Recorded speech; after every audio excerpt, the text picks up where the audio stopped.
So we just want to welcome you all to Tide Pool Bookshop, and I know most of you might know me, but I'm Joe Truesdell, and after a long journey, Huck and I have finally opened our doors to the new bookstore in Worcester, and we're really psyched. And I was telling Seth and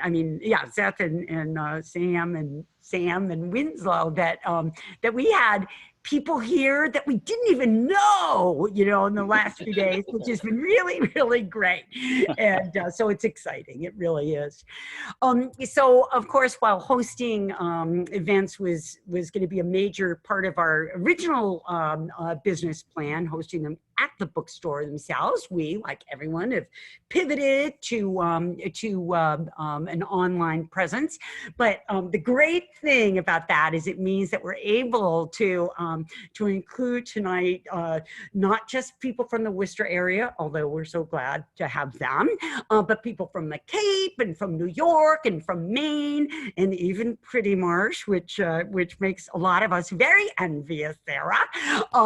And also it means that we can include people from the Windy City, from Chicago, and so we're super lucky to be able to connect up with Seth Richardson. So Seth did his PhD in ancient Near Eastern history at Columbia University, and I'm going to read this, Seth, if that's okay, and has been at the University of Chicago since 2003, which totally shocked me, where he's now managing editor of the Journal of Near Eastern Studies and associate at the Oriental Institute. So among his many credentials is that Seth also just happens to be my sister's husband, which is why we've been so fortunate to have him with us this summer. Really my greatest achievement. Guiding us. You've been guiding us through the Epic of Gilgamesh, which I think now is forever after going to be known as all of our favorite beach read, even though Huck and I haven't exactly gotten to the beach yet. But Molly actually used to be a silversmith, and I'm actually wearing a bracelet from a line of jewelry. I don't know if you guys can see that, from a line of jewelry that she and Seth collaborated on a while back. And each bracelet is etched with a saying and now, Seth, is it Akkadian or cuneiform? That's in Sumerian. Oh, Sumerian. Oh, well, you never know. You have so many languages. You're multilingual. But I always thought that my bracelet said, "You are lent the wings of the butterfly." But I think that was just wishful thinking because Seth told me last night that it actually means you're lent wings from the storm. And but I think that's probably better because we probably need the storm's wings more than a butterfly's wings to get us through this opening during a pandemic. So I don't know. But at any rate, Seth, we really do appreciate you having put together all those fabulous videos, and we're excited to have you here live now. And format wise, I think what Seth is going to do, we chatted a little bit about it last night in between your blackouts, right? Seth was without power last night. We're glad you had power tonight. Let's clarify which kind of blackout we're talking about. Yeah, right. Oh, that's right. It was all electricity. That's right. Absolutely. So what we're going to do is sort of, I think Seth is going to say a few words at the very beginning, and then we're just going to open it up to Q&A and discussion format. And so I think with this group, we can just sort of, yak, if you have something to say, just sort of, chime in and whatnot. And if you have a hard time getting your opportunity to get in, definitely feel free to use the chat. And Ingrid Jepson, thankfully, is here to woman the chat, and so she can relay any questions or comments that you might have through that as well. And there is one other thing, a little bit of housekeeping. I've done zero housekeeping at my house, but here, the housekeeping is that we are going to record. We are recording this Zoom so that we can put it up on the website. And so I think all of this part will be taken away, I hope. But anyway, the rest of it from Seth on will be recorded, and so we'll look forward to having that up on the website so you can review it and review it and review it as often as you want. And so, without further ado, Seth. Thank you very much. Thank you very much. Thank you very much. Yeah, I mean, I feel like I've, you know, having given you a few videos there, I feel like you've probably heard enough from me talking at you. So I'll keep it super short. The most important thing I really wanted to say was that you can consider this entirely a love letter to Tide Pool Bookshop. I think it's absolutely amazing what you've done. It's a amazing gesture to give to the city of Worcester. It's an intervention of a kind that nobody would make. So I'll echo Ben in saying this is all pendant to a much greater effort. So yeah, you're very sweet. Well, we're so glad that you're here. Cool. Well, we wish you were here. We're glad you're there talking here. There's that. I could come get a sideboard. Okay, so the only things I was going to say up front were to, in a couple of ways, emphasize and hopefully make a little bit more normal how weird a story this is. And I think it's great that we can sit down and talk about it and try to understand it. But let's face it, it feels alien at many turns. It isn't familiar. People have counterintuitive responses. It doesn't strike us as being a completely simpatico story of a hero in the way we might expect. And so I think that maybe the only thing I really didn't get to in those videos was saying a little bit of something about how unusual Gilgamesh is within the body of Mesopotamian literature, of which there is tons. Narratives, poems, short stories, everything from little fart jokes up to, you know, 1,000-line epics. All of these things are available to the Mesopotamians, but Gilgamesh is really different in a couple of ways. Number one, if you took all Mesopotamian stories that there are of all kinds, and you tried to put them together in some way, sort of in the way we can do with Greek myth, and sort of put together cycles and storylines and mythos, it would all fall apart. It doesn't really work in Mesopotamia. They're very isolated, patchwork, local traditions, little just so stories. They weren't built to go together, and there were almost no efforts to try to make them do that. Gilgamesh is just about the only one that really does that, because you have these early Gilgamesh stories in Sumerian, and really sometime around 1800 BC, one guy, or maybe a couple of guys, somewhere there was a room. There was a room where it happened, where some people got together and said, how do we put this all together so it makes sense as a big story? And Gilgamesh is really unique in that way. Another way it's unique is that neither before nor after Gilgamesh do you ever really get a hero of a story in a way that we might be familiar with. That is to say, somebody that you're supposed to sympathize with, a protagonist with whom the reader empathizes. Rather, you get either heroes who have godly or even ungodly strength. You have absolute villains, and you don't have a whole lot of personal growth in between. So Gilgamesh is really one of those very few heroes who's a flawed character, whom the reader is invited to sympathize with, travel with, grow with, and become someone else. And so from both of those directions, both the unique storyness of it and the fact that it has this person with whom you're supposed to ally yourself, even in Mesopotamia, this story was seen as unique. This really was a very different kind of thing to listen to.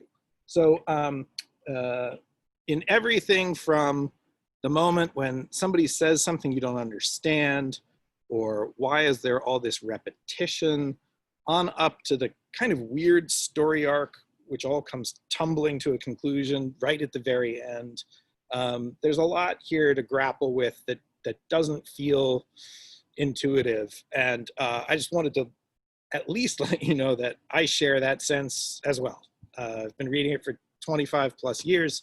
It's still like, I wouldn't do that. They do things I think I wouldn't do that. So I just wanted to at least put myself on the same page as you as readers in acknowledging that it has all these real differences. But now we can talk about the differences. We'll make them all make sense. Everything will be crystal clear. And I'm happy to take any kind of questions or comments you have.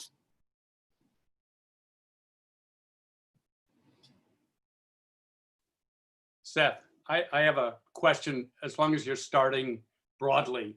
Yeah. And what I liked, and see, I got to show the introduction. I used a little highlighter. I wanted to let you know. Wow. I did some of the homework. What he talks about is discovering the text. It's sort of growing, and that 10 years from now, you may find something that adds to it. What are the odds, because it's referred to as the first or the epic, that 100 years from now, someone will have discovered an entirely a new earlier epic? Or is this kind of goofy? An earlier Epic of Gilgamesh. Or no, just from that literature. A profound, it's called the first, in many ways. Yeah, I'll put it this way. The chances are a whole lot better than they are for finding, say, a new book of the Hebrew Bible or a new major work of Greek literature. I think it would be, I'm not going to put a number on it, Yeah. but I would say it would be surprisingly high. And I'll give just one way of illustrating that. From the period about 2100 down to about 1800, we have several texts that we've identified as catalogs. And all they do is they list titles of other works. They're just lists of titles in which Gilgamesh appears in a couple of these things. We, to the best of our knowledge, we don't have about 75, or we haven't identified about 75% of those titles. Okay. So already we have something like, the list, the catalog of things we might have to read and know that we don't have. They may be sitting there in the British Museum. So an epic length work, that would be surprising, at least for length. So after Gilgamesh, one thing that happens is that things we can call epics get very popular for royal figures. We have 6 or 7 different epics of particular kings. They're not very good. They're basically stories about how powerful and great individual kings are. They're really kind of hymns with a little bit of narrative thrown in. So people were into this epic idea, the personal travail of the king, that kind of thing. So you could say at least that some sense of that narrative thing is there. More typically what we see is that older works get reworked into something new, but they don't take these pieces and put them together. So, I'm going to say probably unlikely to find an epic per se. But what do I know? I was going to ask a related question, which is that how much does the understanding of Gilgamesh change every 10 or 30 years? I mean, so the version I read was printed in 1972, and it was missing a lot of the pieces that you talked about in some of your videos. Mm-hmm. And one of the things that really struck me is that my reading of it was that he was searching for immortality for Enkidu and not for himself. And so I wondered if like significant things like that are likely to still change about this epic.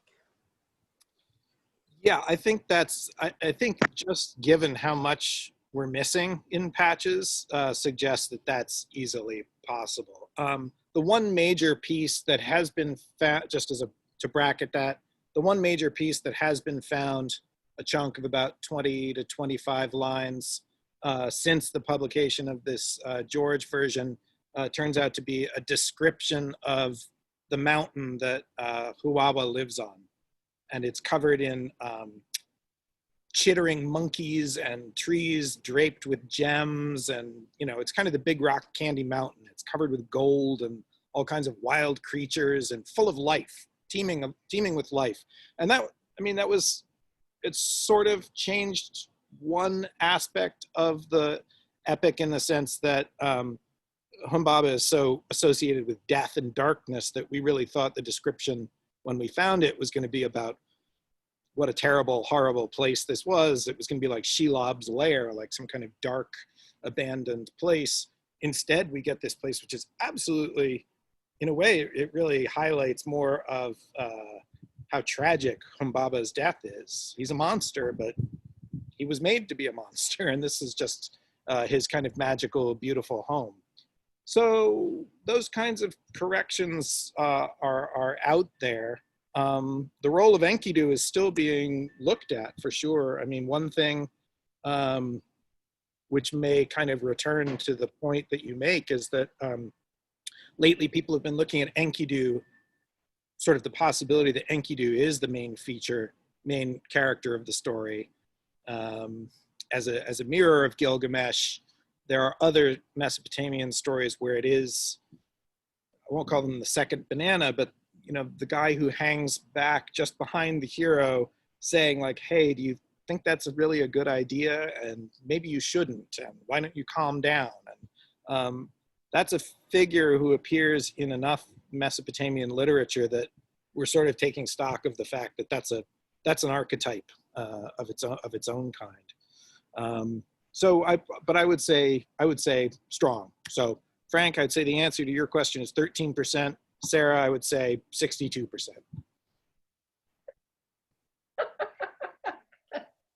I'm making it up. Hello. Hello. This is Mark, and I had 2 points. One was when I was reading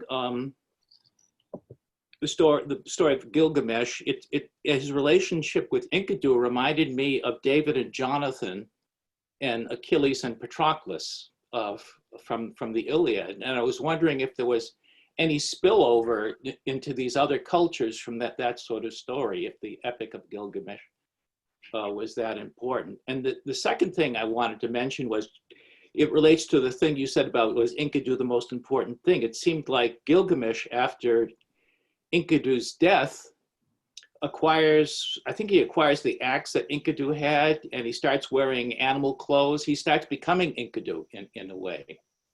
And in fact, when he gets to the island and is told, I can't pronounce his name now, the man that survived the flood, he says, well, get those skins off and get some clothes, take a bath, and become what you are, not what you appear to be now.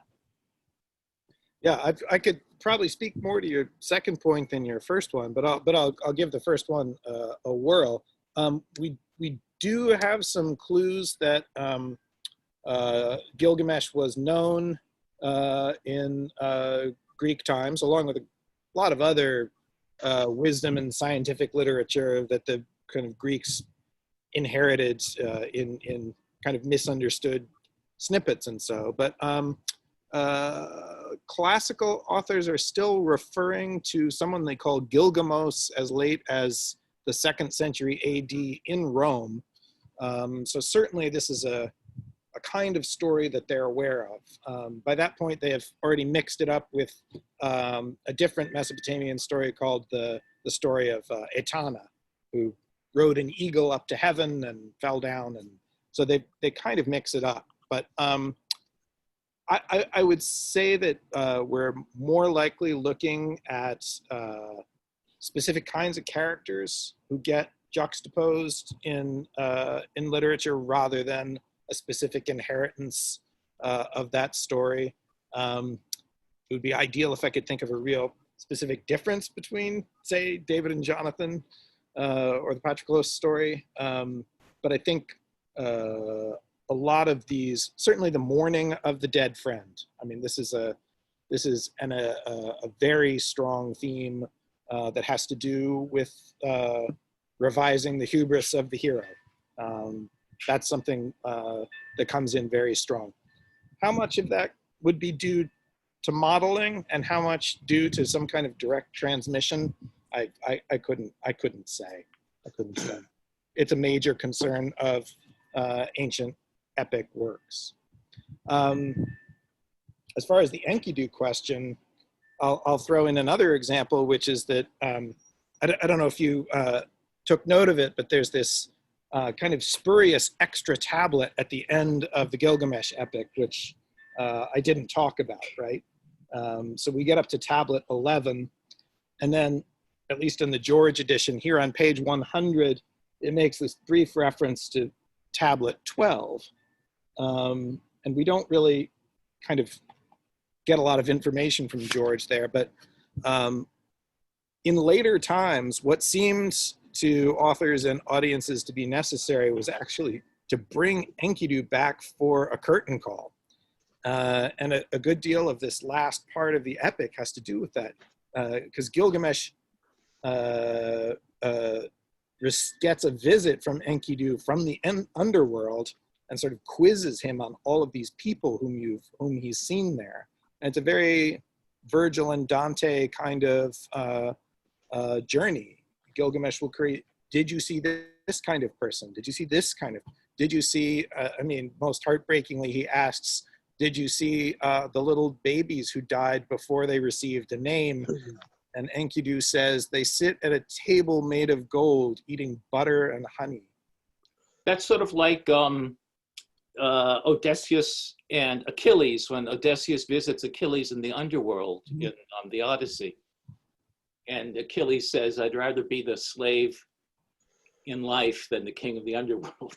You know, I sort of, I mean, maybe this is one reason why I'm not really suited to be a literary scholar, but I read that and it kind of makes me laugh a little bit, because I don't know if anybody remembers this part of Nicholas Nickleby, where he's with a traveling troupe of actors and they're staging Shakespeare plays. And at the end of Romeo and Juliet, they have everybody pop back to life, simply because audiences just don't like it when everybody dies at the end. So Juliet comes back to life, and Romeo comes back to life, and the poison wasn't poison, and the blade wasn't sharp, and all that. Tablet 12 feels a little bit like that to me, a sort of, there has to be a more satisfying answer or resolution to the action for some audiences, a way of making things right more than a kind of profound statement about. But that's just me. Whether or not this is really a kind of poignant revisiting of the themes, because Tablet 12 is probably written centuries after the main epic, certainly written after. But so that's just my disposition. Not taking it seriously. Yeah. This is Jock here. Can you hear me? I can. Okay, great. So I haven't heard Nicholas Nickleby for a while, but actually some years ago I saw that on Broadway with Rosie Dresser, the whole 8-hour production. But I have sort of an elementary question, but it ties a little bit to the previous one. Obviously, there are thousands of stories that are ancient, tens of thousands, and some stick and some don't. And so we've just talked about Odysseus, there's Exodus, there's Tales of Genji, who knows what. And here we are, whatever, 4,000 years later, talking about Gilgamesh. What is it, do you think, that so-called classic stories have in common enough that we would still be talking about them today? Is there some kind of, whatever the fancy term, archetype, is there something that makes something last for a long time, so thousands of years later, we still find it kind of engaging? Well, I think the chastisement of hubris seems to be the thing we latch onto. That's something we seem to love. Our hero needs to be, to some extent, an anti-hero. He needs to have many faults, particularly temperamental. We like our faulty hero to be one who is particularly subject to rage, extreme emotion. And that's something which I think gets us at a level that isn't maybe isn't obvious on the dry page, and maybe isn't obvious without performance, which is just how much we're being asked to respond to this emotionally. That these are feelings with which you are to align yourself sympathetically, and those are the pieces that I think speak to at least our modern expectations, because other works which simply take as their subject some kind of being who is wholly unlike us, incredibly powerful, perfectly good, favored by the gods, successful in everything he does. Well, I mean, what's the quick explanation? That's boring. I think we think that's boring. I think it's boring. And similarly, someone who is just inveterately evil and doomed to failure, and there are a few of these anti-type stories as well. Those too are not really taken on by us moderns. So, you know, I think we do like somebody we can sympathize with. That's got to be a big part of it. Just thinking how long the Achilles heel is sort of clicked. So certain things that sort of transfer and translate over many, many centuries. It's quite impressive. Indeed. Great, thank you. Seth? Someone. Yeah. It's Ben. Am I muted? No. No. Any insights into the physical tablets themselves that you've come across over the years? Like, I'm just curious about, for instance, was this a first draft effort and it was just etched onto the tablets, or was it many drafts, and who was making the drafts? Who was making the poetry? Yeah. What was the setting? But then mostly I'm interested in the tablets, or also I'm interested in the clay itself, and anything you've learned about it. Yeah. Well, so with literature, I would say what we find is about 80% school texts, that is to say, people copying little bits off of finished tablets, and 19% finished products, and maybe 1% looking like something compositional. That is a part of the process that is almost invisible to us, unfortunately. The way these the scriberia work, like where these people are sitting and drafting texts, literally includes a little dunk tank full of water, so that if for some reason you mess up your tablet, you toss it in the water, and you save the clay, and you can reuse it. We have very few errors preserved.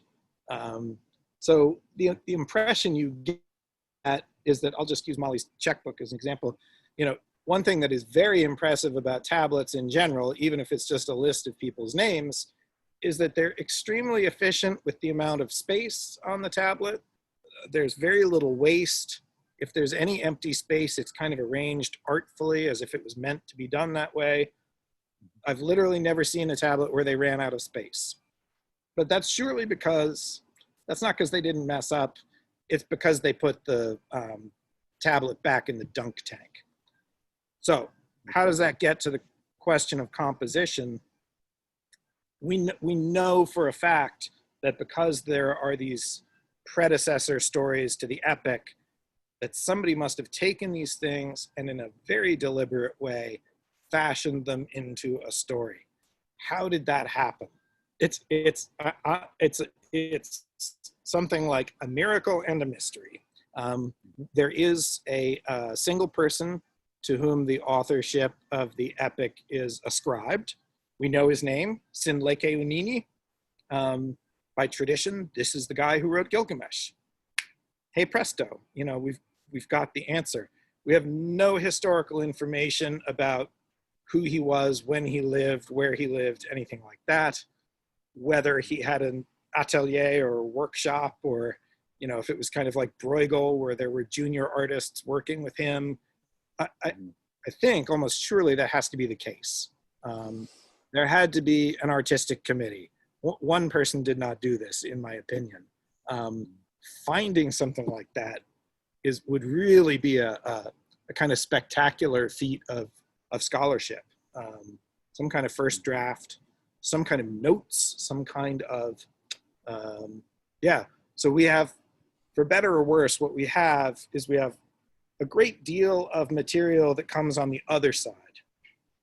Exegesis, arguments, commentaries. They're very attentive after the composition of something to analyzing it and taking it apart, thinking about how the words are related and things like this. There's a lot of scholarship on literature, but the compositional process is really the most famous example, and maybe it gives a window onto really even how this is being hidden from us in a way, is that there's a famous poem called Era and Isham, where at the very end, the supposed author, whose name is Kabti Alani Marduk, adds in a little story about how he was asleep and the god came to him and dictated the whole poem, and he woke up with the shakes and the shivers, all freaked out, and he immediately grabbed his clay tablet, which was of course sitting right by the bedside, and he wrote it down word for word without any mistakes, and they're all completely the god's words, and that's how he wrote it.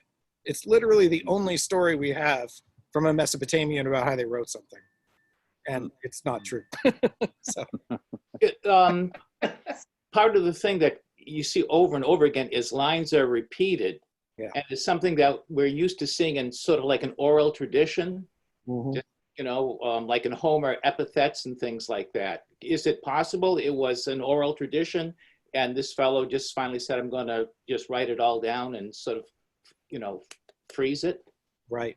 So where I went to school, oral tradition was kind of a dirty word. And so I'll revise it by saying that I think what we're seeing there has to do with performance, not that the story comes out of a long tradition, as we see with Homer, of memorization and recitation, and then finally at the far end of that, somebody writes it down. Not impossible, but probably in the Mesopotamian case, not true. I think what we're doing with a lot of those, the frames and the repetitions and the queries and the responses has a lot to do, makes a lot more sense if we imagine it staged with some kind of, we might not think of it as the kind of theater that we'd be used to going to, but we would be probably more accustomed to it. It would make a lot more sense to us if we imagined that there were at least kind of figures being posed and representing some sort of action, if that makes sense. So I think that accounts for a great deal of the repetition there. I see there's some questions in chat. I don't know if I should take some of those. I don't know. Yeah, Seth, do you want me to introduce those to you? They're all from Liz Johnson. I'm going to read her second one first, which is, okay. She's thinking of the transition from hunter-gatherers to farmers and shepherds. Is Gilgamesh symbolic of that most important transition in human history? Then Enkidu becomes the old way of living. Sure. Well, and now maybe I can, I'm sorry, Mr. Butler, I forget your first name, but maybe I can sort of give something back now in the sense that I'd be strongly convinced that even if we're not seeing an oral tradition, we are seeing, particularly in set pieces within the epic, some kinds of folk memories, kind of set motifs. I mean, some of these are old Sumerian stories, which are brought into the epic. Even inside those, I think we see certain kinds of archetypes of the way that, sorry, I'll just have to bust this out. Middle Bronze people thought early Bronze people lived. And that the situation between farmers and shepherds and the city elders and the young warriors inside the city, certain kinds of social roles there. You're already reading a story which is kind of fantasizing in 2000 BC about what 2800 BC was like. That's kind of their idea of it. So absolutely, there's some, whether it's an accurate representation or not is another question, but there's definitely an idea that the story is telling us about olden times. There's definitely that in there. And so even if it isn't an oral tradition that these specific words are brought into the epic, there are all kinds of figures and motifs and set pieces that certainly come out of a much deeper set of folk traditions.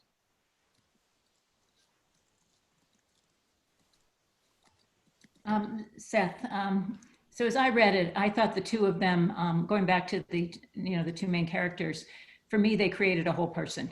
The kind of values of the two, which were so, they were complementary, different and complementary. And, Enkidu became the brother, the guide, the interpreter of dreams, and died. But when you, in one of your earlier sessions, you talked about this journey to knowledge. And Enkidu was kind of the vehicle in my mind through which, I found him to be like the conscience, and in many ways. And so I kind of put them together and thought the journey to knowledge couldn't have occurred because you needed him as a foil, and as that as that brother, the mother adopts him, the whole thing. And so they created, to me, the two of them created a whole person. And yeah, I think you could say something like moral authority in a way. Enkidu is almost criminally naive from Gilgamesh's point of view, both in the arts of civilization and living and sort of the higher things, but even in sort of the bodily self-awareness. So Gilgamesh is kind of occupying these two poles, id and superego maybe. And Enkidu kind of has this moral ground and comes in and says, kind of, how are you connecting these things? Are you not sort of following through and understanding how some of your more base claims affect some of your higher claims and vice versa? Sure, the symbolism of them as two halves of a whole comes through in so many ways. They echo each other's behavior. They imitate each other's language. We see common themes which affect them about particularly dressing and undressing, this personal grooming and adornment becomes very central to how they reflect each other. But I think ultimately, it is not until Gilgamesh, really in the last lines of the poem, comes back and makes this very abrupt realization about his limits, that he actually attains what Enkidu had to offer him. But yeah, this is a dynamic which is absolutely at the center of the epic for sure.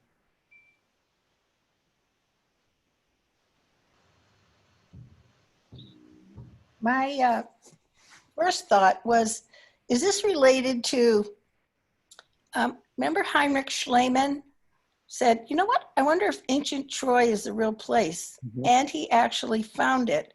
So with that in my mind, I looked up the geography and I found out that the Cedars of Lebanon is about 700 miles from Warka, which is the new name of Uruk.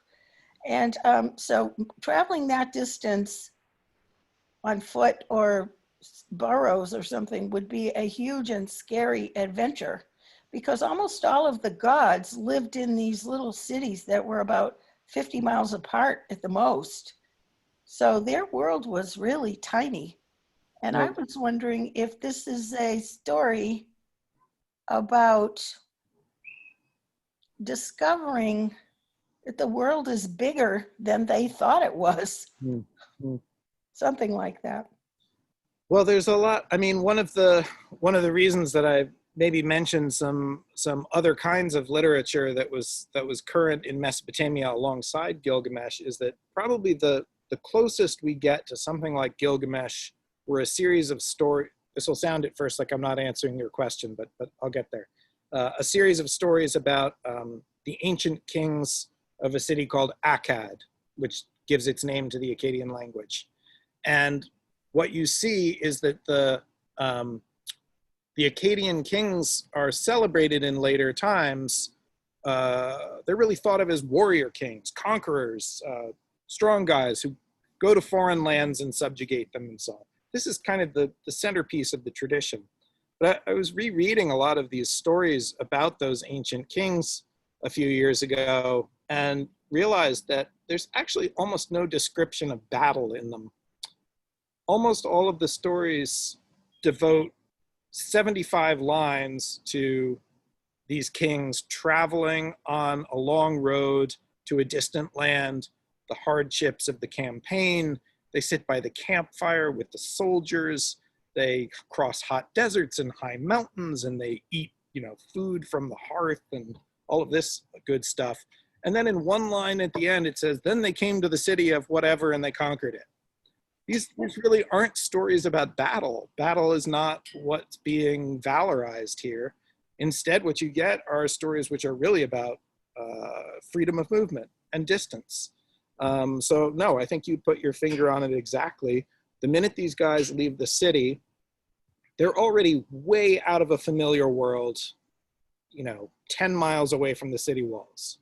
The entire rest of the story that happens away from the city happens in a space which is either wild and dangerous or actually fantastic and mythical. And a good deal of what that reflects certainly is this awareness of a larger world, but importantly also that the way they think about this, that when you go to these foreign places, literally with every step you take, and it isn't that hard for Gilgamesh to go 700 kilometers because of course he strides 6 leagues with every step, but every step you take out towards the edge, you're not just covering a distance, you're actually moving back through some kind of time-space continuum.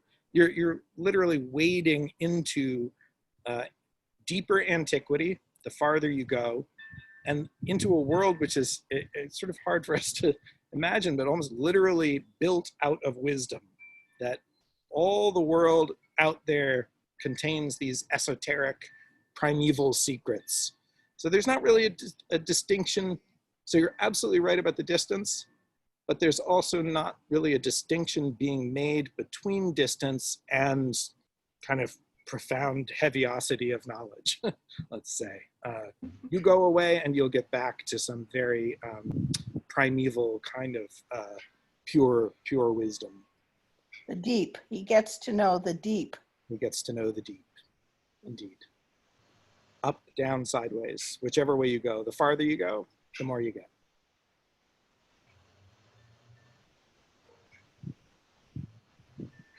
I'm going to call on you, Winslow. I'm going to save Winslow. Okay, save Winslow. I have a question about the role of women in this epic and what your perspective on it, and sort of the role of husband and wife relationships as well. So do we have, who are the wives? Molly wants to hear the answer to. I'm just saying. Yes, I have to testify. I'm testifying under, under protest here. Well, most prominent, what has to come to our attention first is Shamhat, right? There's no getting around this. This is a very foreign encounter to us. This kind of deployment of a woman to sexually seduce someone in order to civilize him is at once seemingly, what's to say, like hidebound, archaic, a sort of primitive idea. If this was 50 years ago, we would say this is kind of primeval biblical sort of theme here. That the knowledge of the body is a kind of embodied knowledge, that sort of thing.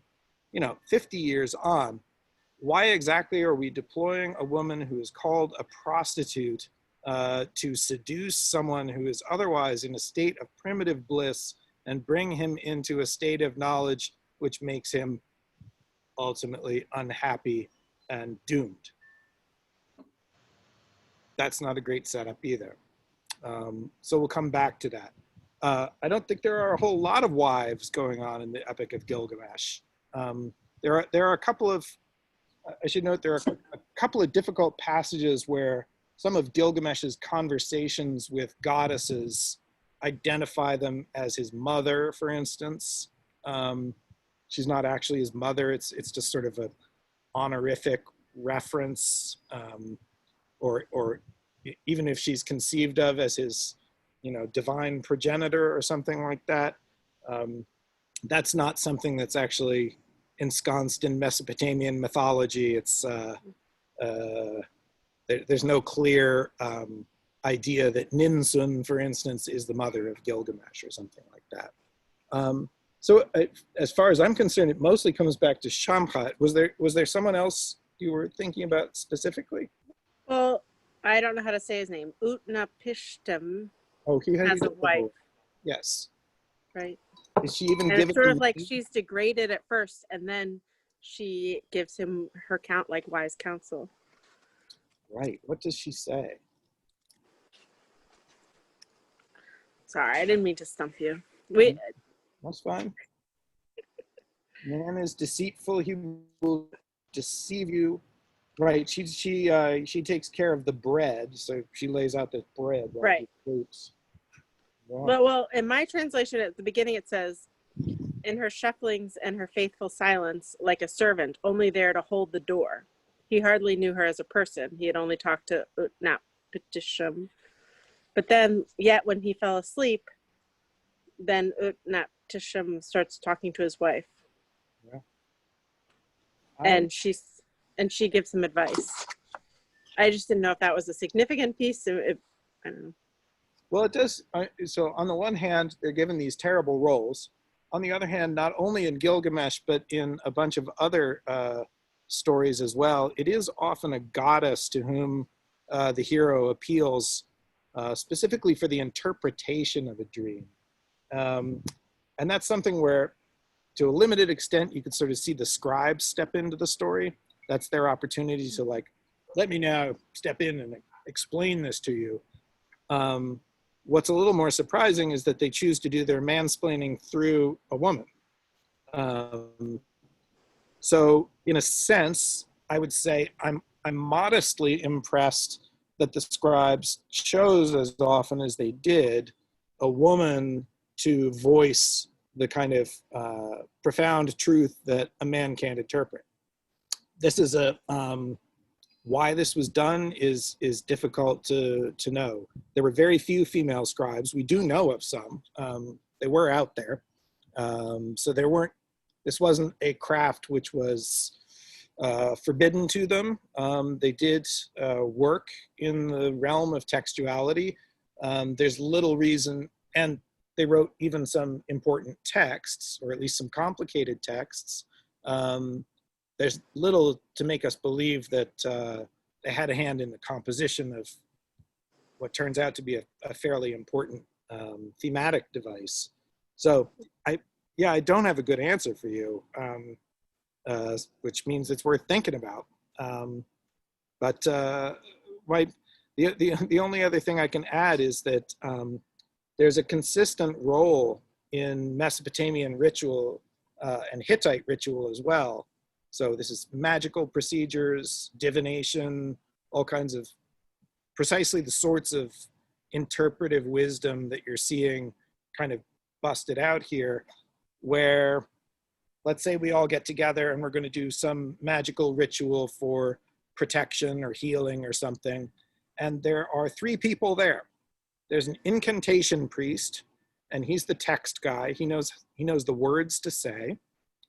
There's a ritualist who does the stuff, the smells and the bells. He knows when to light the torches. He has the medicine, all the materials and that stuff. And then there's a third person who only comes in the texts very infrequently, and she's just called the old woman. And there are almost no directions given for the old woman. Very occasionally it will just say, after these guys do all this other stuff, then the old woman will whisper into the ear of the patient. And so there's a non-textual, non-traditional element where Mesopotamians seem to feel it necessary that effective magic knowledge is not complete just by having a bunch of smarty pantses who have done all their book learning and mastered all these specific techniques. You can't do it without the old woman, because she knows something that isn't written down. So that's in there. And to some extent, that is the position we find for, good catch on the wife of Utnapishtim. I hadn't thought about that. And definitely of Shamhat. They have other kinds of wisdom. So fits in with the larger theme of the epic, where they have to get kind of all cylinders firing to get Gilgamesh to the end. Thank you.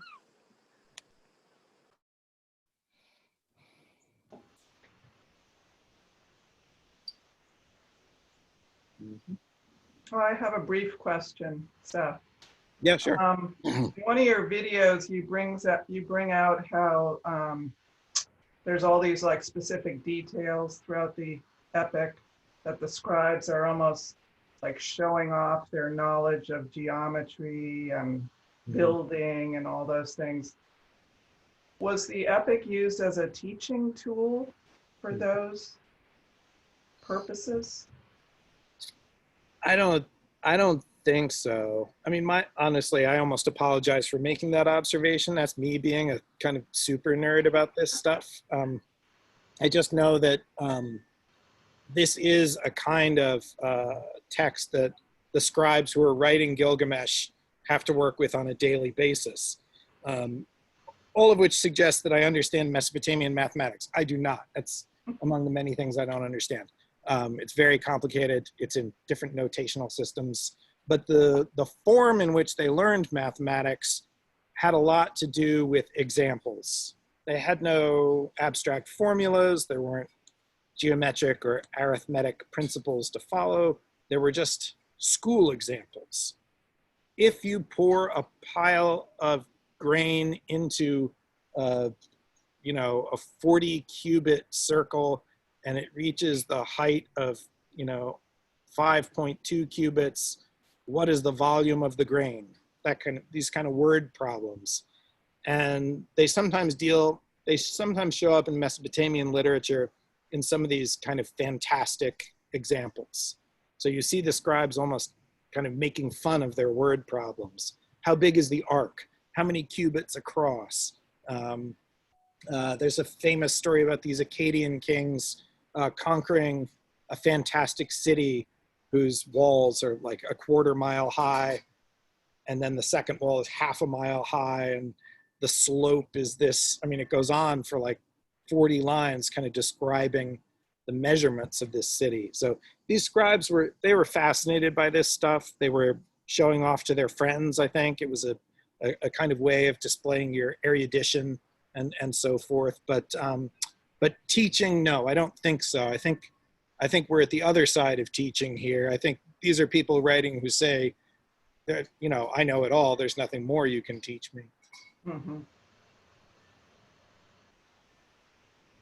Oh, and one other quick question. Why was Gilgamesh 2/3 a god and 1/3 a human? Next question. No, that's explicit. I think that's explicitly supposed to be an impossible mystery and stated in that way. I have a more kind of long-winded answer, which has to do with the fact that at the time Gilgamesh is being written, it's sort of on the same order as the mathematical comment, that there were all kinds of ways of measuring the the value of people and animals. The laws of Hammurabi are a great example, where there's just endless examples of people saying, well, if a man gets his leg cut off, you will owe him 10 shekels of silver. But if he gets his foot cut off, you owe him 5 shekels of silver. I mean, it's actually not that different from what we have in all kinds of insurance structures now, right? If you know, in workman's comp, like your arm is worth this, your leg is worth that kind of thing. And a lot of these are done very explicitly by fractions. This part is worth 1/5 of the whole, this part is worth 1/3 of the whole, da da da da da. And so there are various expressions for, people are called, for instance, 2/3 healthy. We don't know what that actually means. I mean, it usually has to do with slaves. You know, buy me a healthy slave. I got you one which was 2/3 healthy. But I think there's some reflection of almost a, maybe even, I'll be optimistic, maybe even a kind of cynical comment about that kind of valuation of people, that you could say somebody was 2/3 anything. So little scribal jokes. Yeah, interesting. Yeah. This is Marilyn here, and I had a question. We on YouTube, we heard this guy Andrew George reading some, and he seemed very confident that he knew how to pronounce everything, and I just wondered how he knew how to pronounce the words. We're very lucky with Akkadian, because, let me see how to go back with this. Well, I'll make this first claim. We actually know much more explicitly how ancient Akkadian sounded than we know how biblical Hebrew sounded. And that, the reason for that is that we actually have a huge number of texts exactly from the time of Gilgamesh, where the scribes had to learn Sumerian. And in order to learn Sumerian, which was an entirely different language family from Akkadian, they had these enormous long lists of words. And they would put a Sumerian word here, and they would put the phonetic pronunciation of that Sumerian word in Akkadian on the other side. And so we know how Akkadian sounded precisely because Akkadian speakers were trying to explain how Sumerian sounded. And so the phonetic value, the vocalization of all these signs is actually very, very explicit. So we can do it with a high degree of confidence. It falls sharply off once you get to Sumerian. Okay. That's Sumerian's much harder. It's much harder grammatically, you know, always, but phonetically particularly. Whereas with biblical Hebrew, they didn't invent this pointing system in the script to show you how the vowels worked until the Middle Ages, by which time nobody was actually speaking biblical Hebrew anymore. So did Spanish Jews in 1200 AD actually know what Jews from the time of the Hebrew Bible actually were speaking? I don't think so. So it can be more difficult to reconstruct Hebrew for that reason. And also because I just wonder why they have such a backlog of tablets that they haven't translated. It seems like, is it very hard to translate these? Is that why it's taking, I mean, it seems like people would just be there night and day translating because it's so interesting to find these things. Or at least can't they weed out the shopping list from everything else and then say, oh, we have this much left to work on. All right, I'm gonna get Molly to go do something. Hey, Molly, I want you to go downstairs. Are you downstairs? No, go downstairs and get the green book that's on my chair, which says Catalog of Babylonian Tablets, okay? And bring it out here. I'll demonstrate this to you in a minute. If we could work night and day on tablets, that would be great. That's, you know, a dream come true. You know, they're in museum collections. It's hard to get access. It takes time.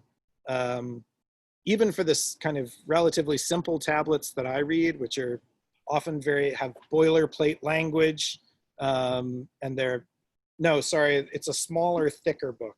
Sorry, different green book. It's called the Catalog of Babylonian Tablets. That was Lincoln. But there, first of all, there are probably between 500,000 and 1 million tablets untranslated in museum collections in the world today. Thank you very much. And there are probably 10 million more in the ground.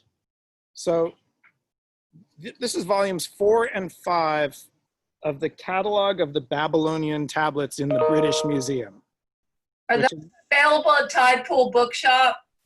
I think you don't want, even I don't want this book. And this is just 900 pages. It just says, you know, it gives a tablet number and then it says astronomical omens, no further information, mathematical tablet, unidentified, hymn of prayer, contract.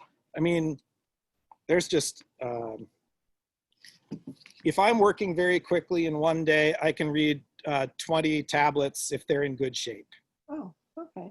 And then it would take me another, say, 20 days to prepare a proper edition. So let's just say it takes a month to read about 20 tablets. That's not so bad. Divide 1 million by 20, I don't know. It takes a long time. You need help. Well, how many people in the world can actually read these things? So that's a good question. So I even know people who are cuneiformists who kind of look down on tablet reading because they're interested in they don't look down on it. That's not what I mean, but they're interested in language. They're linguists. They want to know about the form of language, how it's spoken, how it's transmitted. They're not interested in sitting there looking at something that's half covered in mud and trying to read one sign that you can't quite winkle out. And it's a very, well, you have to like doing that, I guess. I feel it's a very kind of, it's the closest thing I've ever done to sort of doing something artistic, because I really felt like you had to learn how to see particular things. It's very graphic. Nobody's sitting there reading it to you sort of so you can hear how it's supposed to sound. So it can be very slow going. I've spent all day trying to read a single sign. I have done it and gone to bed without knowing what it was. I also, I remember I was at Yale one day and I was reading this kind of large tablet and I spent the whole morning kind of working my way through, and I finally got to the end of the front, and then I went to lunch, and after I came back from lunch, I flipped it over. And what was sort of unusual is that you almost always hold these things because you want to turn them to the light, but this one was very crumbly, so I didn't want to touch it. So I hadn't touched it. I'd just been like looking at it in its little box. I got back from lunch and I flipped it over, and there was a note underneath from Albrecht Goetze, who'd been a professor of Assyriology at Yale in the 1950s. And it said in German, "Kiss my ass," because the back of the tablet was so messed up that it was just impossible to read. So if Goetze couldn't read it, I wasn't going to read it. So I put it back and I got something else. So it can be very frustrating. Yeah, good. Well, Seth, as a maybe a follow to the pronunciation, dealing with the if something's telling a story as opposed to the laundry list or the whatever, looking for the literary devices. There's line repetitions. There's is there, you know, signs of humor, signs of, yeah, he says refer to his God as mother, and you know literally that's not the case. So getting into figures of speech and getting into richer stuff, how difficult is that given the resources you can draw from or things you can compare it with, or how exciting is that to find that stuff? Yeah, absolutely. Well, I mean, there's a, you know, trying to find the moments when we find, I mean, if we want to be fancy, we could call it the fifth voice, when there's something kind of barking back inside the text, like little subversive jokes and inversions of symbolism and things like that. But but there is some snarkiness in there. I mean, to some extent, that is the Enkidu function throughout. Not really to be the jester or the fool exactly, but he is the foil. And we do have other Akkadian texts which take that up a little bit more aggressively. The one I'm thinking of is where we see the figure of this kind of prominent, blustering hero or protagonist out front making all these claims, and then his sidekick, the Sancho Panza, behind him, sort of saying like, do you really mean that? Do you really want to do that? There's a famous one called, which we just call a dialogue between a master and slave, which basically makes fun of the master's fickleness. It's kind of very boring to read in a way. It's about 80 lines. The master says, I feel like dining, I shall dine. And then the slave says, dine, master, dine, eat fine food. And then he says, I will abstain. And he says, abstain, master, do not eat. And it just goes on. I think I'll go for a ride. I think I'll plant my crops. And then he just constantly changes his mind. And finally, it's only in the last couplet that the master says something like, what a beautiful day, I think I shall live. And the slave just jumps in and says, why don't you cut your throat and throw yourself off the bridge? And suddenly you're like, whoa, where did that come from? There's really, and you realize that behind this kind of very boring facade, there's this tension that audiences must have understood about all kinds of little plot devices where, I mean, we see it in movies all the time, and we have visual cues, social cues, where we know that because, you know, whatever, it's because it's a black guy saying this or a rich woman saying that, or that people say things they're not supposed to be saying, and we get it in a way that doesn't have to be explained. It's socially intuitive. And that's certainly, you know, inside this stuff. We just don't often have the cues. But no, it's very exciting. There's a friend of mine said something like, there's the rich possibility that everything we read in these texts is actually the opposite of what it says. Yeah. Or That's finding sarcasm, you know. Yeah, absolutely. Yeah. Totally. Yeah. Completely.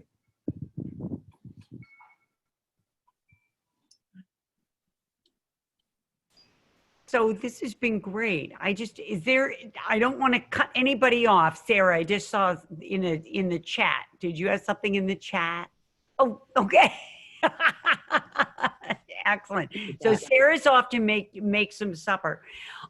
Seth, this has been fabulous. Thank you. Thank you so much. And thank you to everybody for your questions and comments and whatnot. It really has been fantastic, and we're gonna definitely put this up on with Ingrid's help up on the website so we can review it constantly. Let me just take one moment. I just wanted to say hi to Jim because I haven't seen Jim in a while. Excellent, great. When there are Notre Dame games again, we're remembering that.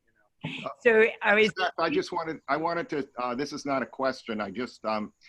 In watching the videos, I was impressed by how effortlessly you connected with the viewer and how seamlessly you were able to communicate and with such enthusiasm. And I thought, I really wish that I had had you as a professor in college, except then I figured that you would have been about 5. So that might have been about right. That's probably, don't worry, I was a little know-it-all then too. I bet you were. I'm not going to challenge you on that. But, I did have just one question, which is, you've been tangling with Gilgamesh for what, 25 years, and what is it for you personally that keeps drawing you back? Oh, I would have to say, well, and this will only lead you to the next homework assignment. It's the bridge between the Sumerian stories and the epic. I mean, the epic's a wonderful thing, and I like to read it. It's interesting, but the Sumerian stories are super weird, and it's as if a bunch of people in the present day sat down with some obscure poems from Elizabethan England and decided to make a very modern, like a kind of a cycle of rap videos about it. It's kind of that big a bridge between the two. So when I read Gilgamesh, one of what's always in the back of my mind is, how did they decide that they needed to make those weird stories into this kind of very urgent and present day thing? And they did it more than once. They did it around 1800 BC. They did it again around 1400. There were different revisions. And so it clearly was something that happened more than once. That's a strange choice to make. That's a real mystery. Yeah. Yeah. Well, okay. It was thank you very much for your attention. This is, I won't lie, I like talking about this stuff. So well, we like listening to you talk about it and giving us all the opportunity to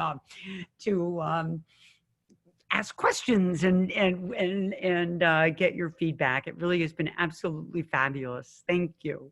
All right. And Thank you, Seth. we will be having some more Zoom events coming up, and we'll let you know. But there's one event that we hope will be coming up. There's a book coming out October 6th, I do believe. Is that right, Richard? By a playwright, screenwriter, now novelist turned novelist called It Happened Here. And we're hoping that we'll have Richard do a Zoom event with Richard, right? And I'm going to play a little bit about it. I'm going to play hard to get and say yes. Oh, yay! Whenever we're trying to move up the release date because the more people that read this book before the election, it's probably a good thing. A lot of people have been angry with me lately because the premise of the book has been recently floated by the President of the United States in regard to the election. And I don't know why they blame me. I have a certain sort of limited power in that regard. But it's an oral history of an American family from 2019 to 2035. So it's a family looking back on the 15 years that we are looking ahead to. And so it's, I don't want to describe it beyond that, but yes, we should figure out something to do. And Seth Richardson is a very hard act to follow, but I'll do the best. It makes the future makes the past look pretty secure. Yeah, right.